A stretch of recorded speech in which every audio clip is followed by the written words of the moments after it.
जय श्री जगन्नाथ भाई मैंने सर्वप्रथम गुरुदेव गणपति और जगदम्बा को प्रणाम करी आज आम आमर गोटे छोट इनसाइट वीडियो नबा जोटा कि समस्ते प्राय जानती हेले तार आवश्यकता एवं मोहनीयता विषय से माने प्रायतः अवगत नुहंती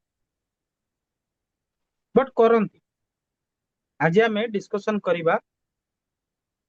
मुहूर्त मुहूर्त को आम आज पूरा मन देकी डिस्कशन करवा तार पछर कारण गुड़ा बुझा चेष्टा करवा कि प्रत्येक कर्म करने पूर्व शुभ मुहूर्त को कहीं निर्णय करा जाए एटा गोटे नॉर्मल थिंग।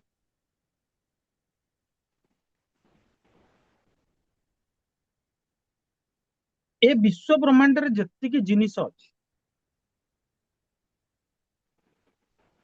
सबू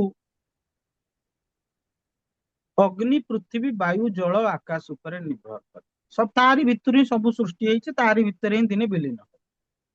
ए पंचतत्व बाहर किछि ब्रह्मांड रे ना मुहूर्त जदि शास्त्र हिसाब रे देखिबा 48 मिनिट को गोटे मुहूर्त बोली कुहा जाय। मुहूर्त शास्त्र कहे कि best possible movement to pursue a task मु गोटे काम करी बेस्ट पॉसिबल मूवमेंट कले मु केमिति तार फायदा पाइबी माने मु अग्नि पृथ्वी वायु जल आकाश तत्वर को परफेक्टली बालांस करके से कर्मटा करि ताले से कर्मटा शुभ हबो कि अशुभ हबो निश्चित भाव शुभ हबो जदि बालांस करी करा गला एथे कोन हुए ना सक्सेस और प्रॉस्पेरिटी जेमिति हेले गारंटीड थाए कर्म रे जो ऑब्स्टैकल और डिले गुडा आसे से गुडा बंद रुहे एवं कार्य क्षेत्र रे हार्मोनी और आउटकम टा बहुत भलो भाव रे आसे आमे जानि छे मुहूर्त शास्त्र मुहूर्त चिंतामणि मुहूर्त गणपति बहुत सारा शास्त्र अछि किंतु से शास्त्र गुडा पांचटा जिंस ही कहू तिथि बार नक्षत्र योगकरण आ व्यतीत से किसी कहू ही नथि ए तिथि बार नक्षत्र योगकरण माने कौन तिथि रिप्रेजेंट करे जल तत्व बार रिप्रेजेंट करे अग्नि तत्व नक्षत्र रिप्रेजेंट करे आमर तिथि बार जोग रिप्रेजेंट करे आकाश तत्व करण रिप्रेजेंट करे भूतत्व नक्षत्र रिप्रेजेंट कला कौन रहिला आ गोटे कौन छाड़ुची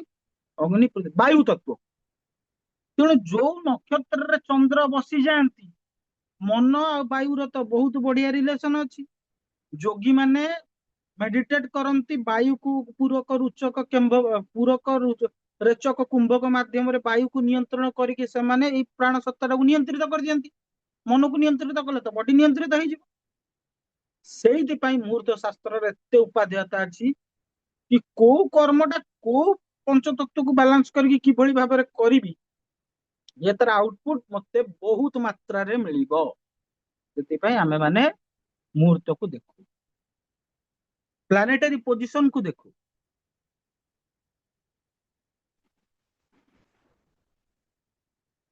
क्लियर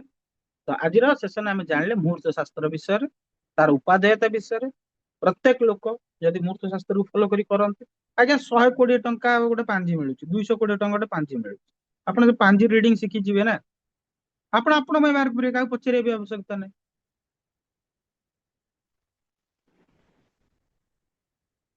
तो आज सेशन पे समस्त जय श्री जगन्नाथ।